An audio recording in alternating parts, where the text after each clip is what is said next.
কাছাৰৰ লক্ষীপুৰ জিৰিখাত থানাৰ অন্তৰ্গত কদমটিলা গাঁৱৰ ৫টা ঘৰ লুটি নিলে ডকাইতে। প্ৰায় ২৫-৩০ জনীয়া ডকাইতৰ দল এটাই এই ঘটনা সংঘটিত কৰিছে। চোকা অস্ত্ৰৰে সজ্জিত আৰু এজনে বন্দুক লৈ আহিছিল। অস্ত্ৰধাৰী ডকাইতৰ দল এটাই ঘৰত প্ৰৱেশ কৰি নগদ ৩ লাখ টকাৰ লগতে সোণৰ গহনা লৈ যায়। টকা আৰু গহনা লৈ ৰৈ নাথাকিল ডকাইতৰ দলটোৱে।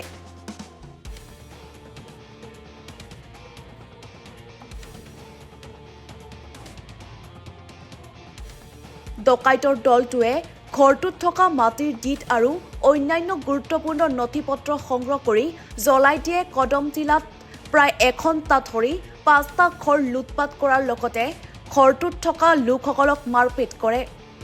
ডকাইতৰ আক্ৰমণত দুগৰাকী মহিলাসহ ৪জন লোক গুৰুতৰভাৱে আহত হয়। গুৰুতৰভাৱে আহত ৩জন লোক সম্প্ৰীতি শিলচৰ মেডিকেল হস্পিটেলত চিকিৎসাধীন হৈ আছে। ডকাইতৰ গোচৰত জড়িত ৪জন লোকক চিনি পোৱাৰ পাছতেই ঘৰৰ মালিকে জিৰিখাত আৰক্ষী থানাত গোচৰ ৰুজু কৰে। জিৰিখাত আৰক্ষীয়ে আহতসকলক উদ্ধাৰ কৰি জিৰিখাত চিকিৎসালয়লৈ প্ৰেৰণ কৰে। মাছুক আহমেদ নামৰ এজন লোকক চিকিৎসাৰ অন্তত মুকলি কৰি দিয়া হৈছে। বাকী ৩জনক আঘাতৰ ভয়াৱহ হোৱাৰ বাবে আৰক্ষীয়ে শিলচৰ চিকিৎসা মহাবিদ্যালয় হস্পিটেলত প্ৰেৰণ কৰিছে। বৰ্তমান তিৰুবন বিবি, আয়া বিবি আৰু লাকুন বেগম নামৰ ৩জন লোক চিকিৎসা মহাবিদ্যালয়ত চিকিৎসাধীন হৈ আছে। স্থানীয় ৰেবুল চৌধুৰী, বাবুল চৌধুৰী, সাজু বাৰা ভূঞা আৰু গগন বাৰা ভূঞা অভিযুক্ত কৰি জিৰিখাত থানাত এক গোচৰ ৰুজু কৰা হৈছে। ঘটনাক লৈ বিস্তাৰিত তুলি ধৰিছে মাছুক মিয়া আৰু তাজেল আহমেদে। ওই দেখো ওলা উদলা গায়ে গেছি, আবার দোকানে বাকি রয়েছে পয়সা, ওটা গিয়ে কইছি দাদা আমার একটা গেঞ্জি দেয়, যে আসো না আমরা জানি না এটা বেবুল আর বাবুল আর গণ আর সাজু, তারা দুইজনের বাসিন্দা হইলো ও আমরা সামনের ঘর কিনারের ঘর, আর বাকি এরা হইলো নতুন বস্তি 3 কিলোমিটার। আর বাকি যে মানুষ যে আরো 30-40 জন আছে তারা আমি চিনছি না মানুষ। অস্ত্র বেজান সব একজনও বাকি নাই, সবার গাতে অস্ত্র, খালি ঢুকের তারা ঢুকার পরে আইয়া বেরিয়ে দিয়েছে যে সময় ও আমি বাগছি আমার ওই দেখো একটা মারার পরে আমি দেখছি এখন আমার তো কিচ্ছু নাই, তো আমার মারি লইব। আমি যে হাল্লা করতাম আমার হাল্লাটা মুখ থেকে বার হয়েছে না। ভাই তারা যে কইতাম যে তোমরা ঘুমো কেন উঠো, তারা আমি এটা করতে পারছি না, কইতাম করি আমি বাগিয়েছি। আমার সকালে গড় ঘুমো আসলাম, ঘুমো থাকি নাস্তা বুধ ভাই আমার বেরোর কোনার মধ্যে মারছে ফার। আমি কই খিচা হইল রে, এর মাঝে বেটিয়ে দরজা খুলিবার সময় দেখছে এটা মানুষ ভর্তি হয়ে গেছে কি বাড়িতে। আমি বললাম এখন তো ভাগা লাগবো, এটা মারি লইব। আমি বললাম আচ্ছা দেখি দরজা বহুত সময় বন্ধ করে রাখি আতে তো বাড়াবাড়ি বন্ধ করেন না। আমি বললাম হই কইয়া হকি মারছি, হকি মারি আনলে দেখছি তোরা সরিছে, সরিতেও আমি বাড়িয়া উঠিয়া পিছে দি তুলিয়া এক দৌড়ে আমি উপরে উঠিছি গিয়া। উপরে উঠিয়া দেখলাম আস্তা বাড়ি মানুষে ভর্তি, এখন কতজন হয়েছে এগুলো আর যাচ্ছি না। বাবুলোর মুখটা পরিষ্কার করিয়া আমি দেখছি, দেখিয়া মানে ও আমি বললাম এগুলো তো আর বেবুল।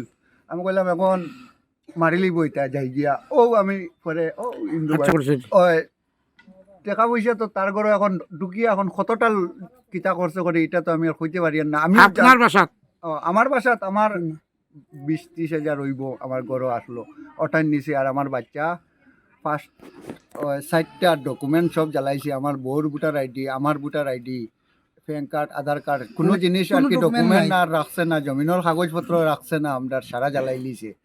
সারা কিতা করছে তারাও জানে এটা আর কি দিছি আমরা ইয়া থানা উনকারি করিয়া সব কিছু অফিসারে লেখিয়া লইয়া ও গেছো। আমরা ঘরে যখন তো হইছে একরকম হইল কি 3জন, আমার মা আর আমার বোন আর আমার ভাইয়ের বউ একজন আর ভাই আর ভাই, তারা কই আছে তখন? তারা এখন শিলচর মেডিকেল তরফে আছে। শুনিয়ে আমি খালি উঠছি, উঠিয়াও দেখি আমার দরজার সামনে অমনে পুরা মানুষ ভর্তি হয়ে গেছে। হেই 12 টাকা বার কর, কই আসত তুই? কইয়া আমি কইছি কিয়র টাকা কিয়র কিতা, কইবার সময় তারা এই কথা মানেন না, আমার এমন বাড় সুর শুরু করছে। এরপরে মার সুর মানে যে সময় শুরু করছে এই সময় আমি এখন কিতা করতাম, কিছু করবার তো উপায় নাই। আমারে মারিয়া আমার মাথা উঠা এটা সিলাই মানে এটা মানে আমার মানে অবস্থা শেষ করলা। আমার বাচ্চা কাচ্চা যারা আসলো তারা মারছে, আমার পরিবারে মারিয়া ভাঙ্গি লাইছে, এটা মেডিকেলে আছে। বাচ্চা কাচ্চারেও মারছে ধরছে তারা, মানে তারা কইছে যে হেই কই তুই 12 নাইলে তোরে আমি গুল্লি মারি দিমু ফটাফট 12 কইছে। আমি কইছি গুল্লি মারি দিব, এখন তো আমার জান বাঁচাইতে লাগবো। হয় তারা বন্দুক লইয়া আইছে, আমার বাইর বউয়াইতে বন্দুক দেখছে, আমি তো দেখছি না। তারা অকথা কইছে গুল্লি মারমু, তুমি 12 তোরে মারতাম না 12 কইছে। আমি কইছি তে মারতো না 12 কইছে হইলে আমি তো আমার জান বাঁচাইতে লাগবো। বন্দুক দেখাইছে, ডর দেখাইছে আমারে। ও আমি 12 হইছি যে সময় আমারে দরিয়া মারছে, খুব মারার পরে এরপরে আমি এখান থেকে আমার খরগোশ ফালিছি আমি 5টার মধ্যে একটা খরগোশ মারি লাইছে তারা।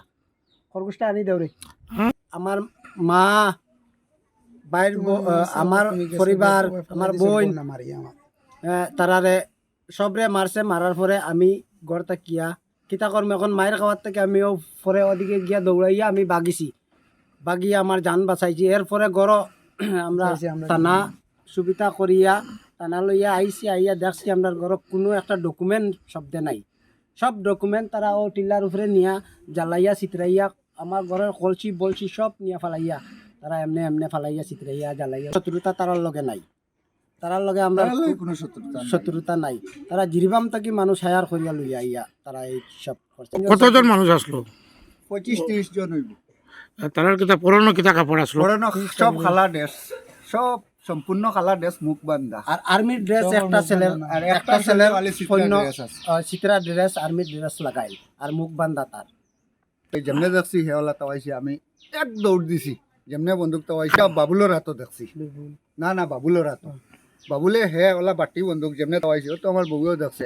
আর একটা খালা বেটা, খালা লাগালি টিমকা ও তার হাতও আর একটা 8 জন আইনের ছেলে গণ আর সাজু আর বাবুল আর বেবুল তারা পরিষ্কার করে চিনছি আমরা। যে আমরা এফআইআর করছি ইয়া আমরা বাড়ি ঘর সব দেখাইছি আনিয়া।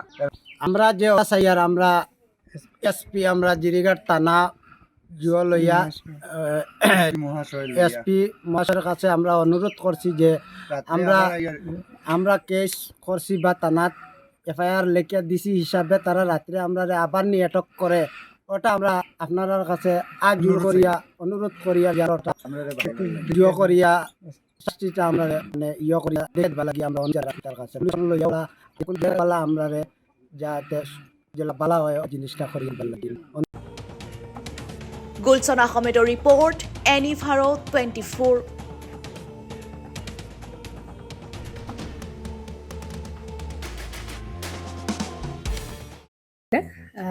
জুবিন গাৰ্গৰ গীতসমূহৰ ওপৰত আধাৰিত গানে কি আনে নামৰ এটা সুন্দৰ অনুষ্ঠান আপোনালোকৰ ওচৰলৈ আহি আছে অতি শীঘ্ৰে। অহা 15 আগষ্টৰ পৰা ধেমাজিৰ পৰা প্ৰথম অডিশ্যন আৰম্ভ হ'ব আৰু সেই অডিশ্যনৰ যোগেদি বিভিন্ন কণ্ঠশিল্পীসকলে যিসকলে এই অনুষ্ঠানত যোগদান কৰিব বিচাৰে তেওঁলোকে এই অডিশ্যনৰ যোগেদি আগবাঢ়ি আহক। আৰু জুবিন গাৰ্গৰ বহুত ভাল লগা গান আমি সদায় শুনি আহোঁ। আৰু আপোনালোকৰ যদি ভাল লগা গান থাকে জুবিন গাৰ্গৰ আপোনালোকে গাই ভাল পায় তেন্তে অডিশ্যনত যোগদান কৰক। মোৰ ফালৰ পৰা আন্তৰিক শুভকামনা থাকিল এই সম্পূৰ্ণ অনুষ্ঠানটোলৈ। ধন্যবাদ।